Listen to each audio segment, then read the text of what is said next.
Oprah Winfrey എന്ന് പറയുന്നത് ലോകത്തിലെ ഏറ്റവും വലിയ ഇൻഫ്ലുവൻഷ്യൽ സ്ത്രീകളിൽ ഒരാൾ. അമേരിക്കയിലാണ് ജനിച്ചത്. കല്യാണം കഴിക്കാത്ത അച്ഛനമ്മമാർക്കാണ് ജനിച്ചത്. കല്യാണം കഴിക്കാത്തെന്ന് പറയുമ്പോൾ അതൊരു സാധാരണ സംഭവം മാത്രമാണ്.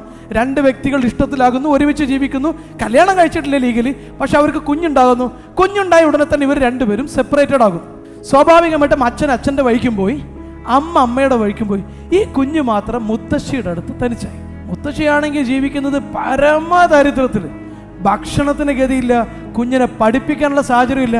അങ്ങനെയുള്ള കുട്ടി എങ്ങനെയെങ്കിലൊക്കെ ജീവിതത്തിൽ എന്തെങ്കിലും മാറണമെന്ന് ആഗ്രഹിച്ചു പഠിച്ച് മുന്നോട്ട് പോകുന്നതിനിടയിൽ അപ്രതീക്ഷിതമായിട്ട് 12-13 വയസ്സ് കാലഘട്ടത്തിൽ സെക്സ്വൽ അബ്യൂസിനും ഇരയായി.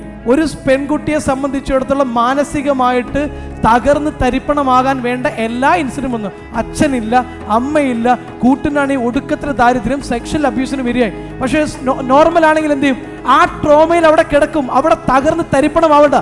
പക്ഷെ ഈ പെൺകുട്ടി അവിടെ തരിപ്പണമായില്ലെന്ന് മാത്രമല്ല, നന്നായിട്ട് പഠിച്ചു, മീഡിയ രംഗത്തേക്ക് വന്നു, പത്രരംഗത്തേക്ക് വന്നു. കണ്ടതെന്താണോ? പിന്നീട് ലോകത്തിലെ ഏറ്റവും ഇൻഫ്ലുവൻഷ്യൽ ആയിട്ടുള്ള മാധ്യമ പ്രവർത്തകരിൽ ഒരാളായിട്ട് മാറി. ഓപ്ര വിൻഫ്രി ഷോ എന്ന് പറയുന്ന ഒരു ഷോ സെറ്റ് ചെയ്തു. ബരാക് ഒബാമ എന്ന് പറയുന്ന ഒരു വ്യക്തി അമേരിക്കൻ പ്രസിഡന്റ് പദത്തിലേക്ക് എത്താൻ പോലും കാരണമായത് ഓപ്ര വിൻഫ്രിയുമായിട്ടുള്ള ഇന്റർവ്യൂ അറ്റൻഡ് ചെയ്തുകൊണ്ട് മാത്രം. ആ രീതിയിലേക്ക് ലോകത്ത് തന്നെ ഇൻഫ്ലുവൻസ് ചെയ്യാൻ പറ്റുന്ന ഒരു സ്ത്രീകളായി മാറി. ആദ്യത്തെ അമേരിക്കയിലെ സ്ത്രീ വിമൻ ബില്യനെയർ ആയിട്ട് മാറിയത് ഓപ്ര വിൻഫ്രിയാണ്.